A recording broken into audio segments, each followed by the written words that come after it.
Ok, muy buenas tardes. Ahora vamos a ver el primer metateorema de este sistema que hemos estado estudiando. Aquí están las reglas del sistema, las que hemos usado. Ustedes ya deben de tener su lista de los primeros 9 teoremas. Recuerden lo que es un teorema, es una fórmula que está demostrada de acuerdo a las reglas que dimos.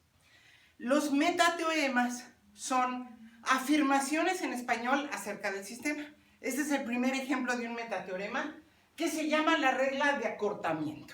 Entonces, fíjense que no es una fórmula proposicional, es una afirmación.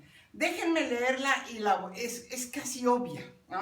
Lo pongo como metateorema en ningún lugar, pero para que se den cuenta de lo que es un metateorema. No cuenta como metateorema, digamos, como el metateorema de corrección o de completez, porque es muy evidente, pero como siempre se toma un poco más de tiempo en enunciarlo que en entender lo que dice.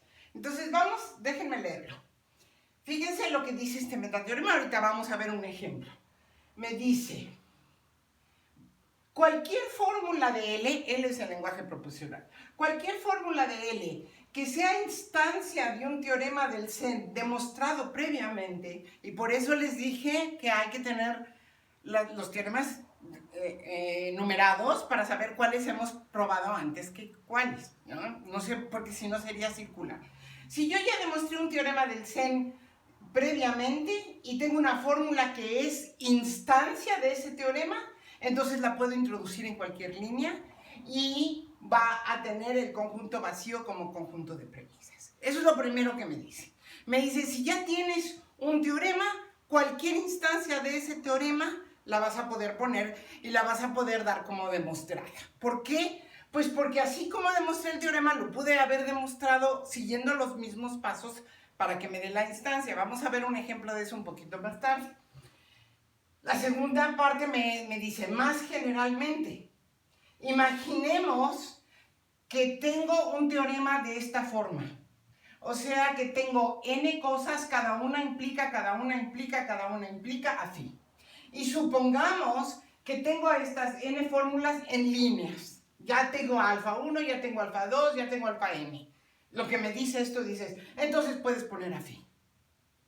Y como número de premisa de phi, vas a tomar todos los números de premisas de estas líneas.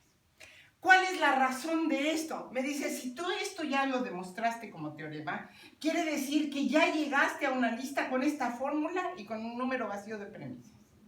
Si tú ya tienes estas en líneas anteriores, puedes ir aplicando modus pones, para ir obteniendo lo siguiente hasta llegar a phi. Entonces puedes poner phi, ya no tienes que poner todo esto largo y puedes poner phi. Y como números de premisa de esa nueva línea se toman los de las líneas anteriores. Entonces, fíjense, déjenme que les dé, es que esto así escrito dice uno, ¿qué me estás diciendo? Ahorita voy a darles un ejemplo para que vean lo que está diciendo este teorema de acortamiento. Viene el primer ejemplo. Voy a borrar y voy a recordarles un teoremita que ya demostramos.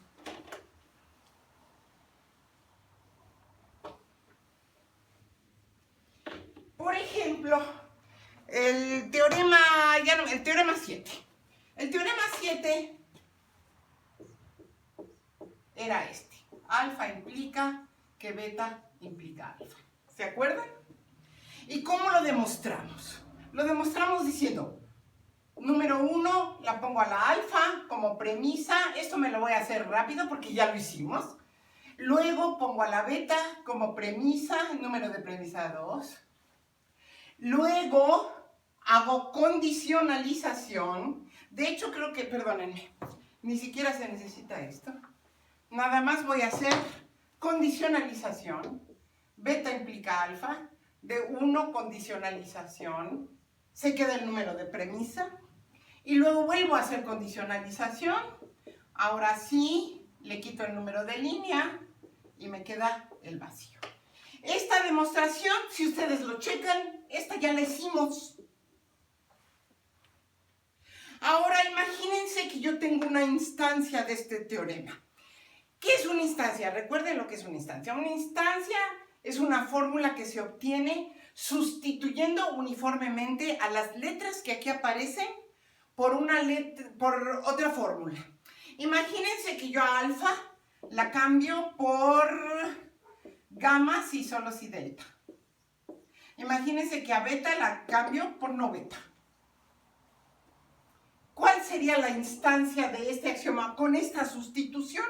Yo diría, me queda gamma si solo si delta implica que no beta implica que gamma si solo si delta. Esta es una instancia. Entonces, imagínense que a mí me dicen, demuestra eso. Yo voy a decir, ya lo demostré, es esto. Simplemente sustituye a alfa por gamma implica si solo si delta y a beta por no beta. Entonces, yo ya no lo tengo que hacer. Yo puedo decir, ya lo puedo poner como teorema. Pero fíjense cuál es la justificación. Que lo mismo que hice para alfa y beta puedo hacer para estos. Imagínense que yo digo, bueno, lo voy a demostrar. Voy a demostrar gamma si solo si delta implica que no beta implica que gamma si solo si delta. Imagínense que yo quiero. Y digo, bueno, pues lo voy a volver a demostrar. Hago lo mismo. En vez de alfa voy a poner gamma si solo si delta. La justificación es la misma. El número de premisa es el mismo. Ahora hago condicionalización.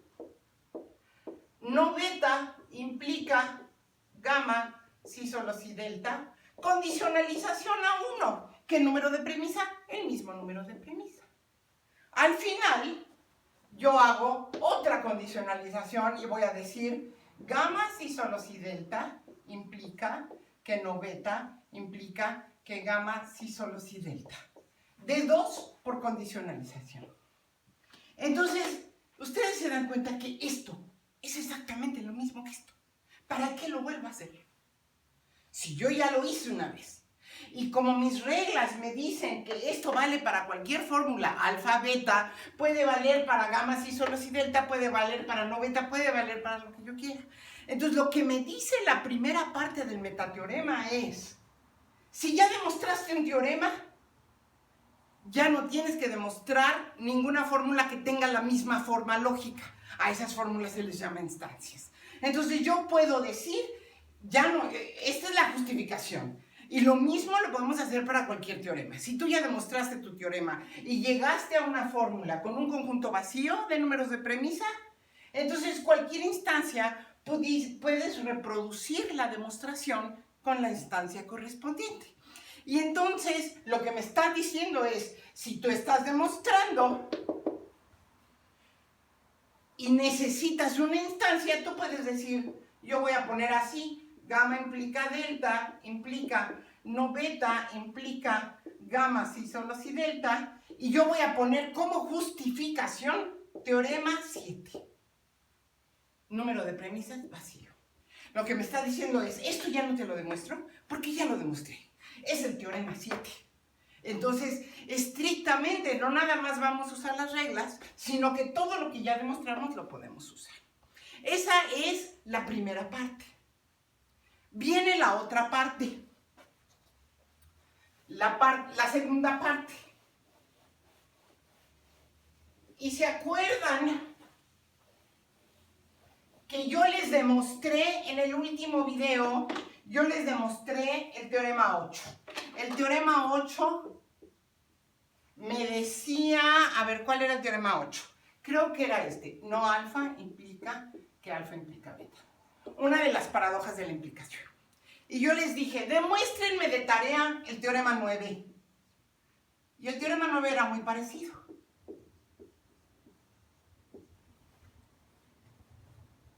El teorema 9 era muy parecido y yo dije, me lo pueden demostrar de dos maneras. Primero me lo pueden demostrar paso a paso utilizando las reglas, lo cual está perfecto, pero hay otra manera que es usando teoremas previamente demostrados.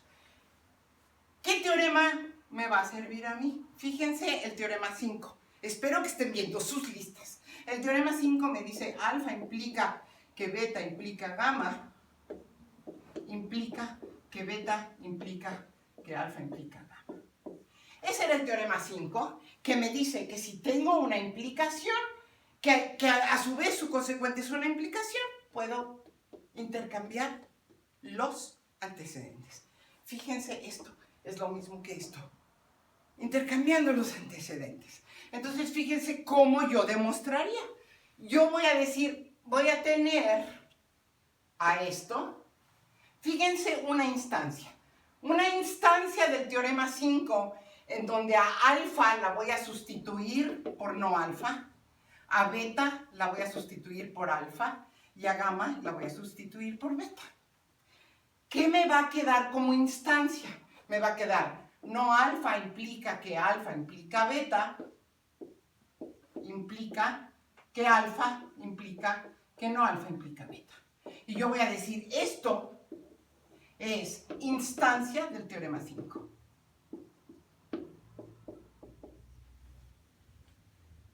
Entonces, si a mí me piden demostrar el teorema 9, fíjense cómo lo puedo hacer. Obviamente, creo que ya lo vimos en el grupo, ya hubo quien la demostró normalita. Pero este nada más es un ejemplo de esto.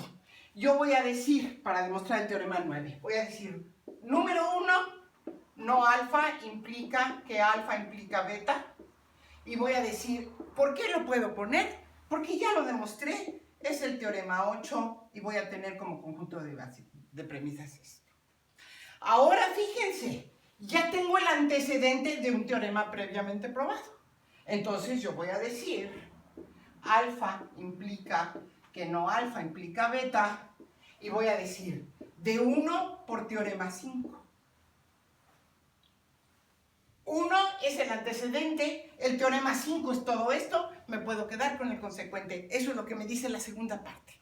Me dice, si tú ya tienes un teorema probado y tienes el antecedente, te puedes quedar con el consecuente. Lo que pasa es que yo lo puse porque a lo mejor tienes más antecedentes, pero este es el caso más sencillo. Entonces yo ya tengo esto, ¿por qué? Porque yo ya demostré el teorema 5. Tengo esta instancia, tengo este antecedente, pues entonces me puedo quedar con el consecuente. ¿Qué números de premisa pongo? Los números de premisa de la línea anterior, que era el vacío, pues me quedo. Y se dan cuenta que ya está demostrado. Este es el teorema 9. Demostrado usando el teorema 8 y el teorema 5. Entonces hay dos maneras de demostrarlo, usando las reglas tal cual o utilizando dos teoremas. Después va a ser como mucho más útil esto. Espero que vuélvanlo a ver, porque sé que no está tan fácil, pero espero que esté claro. Gracias.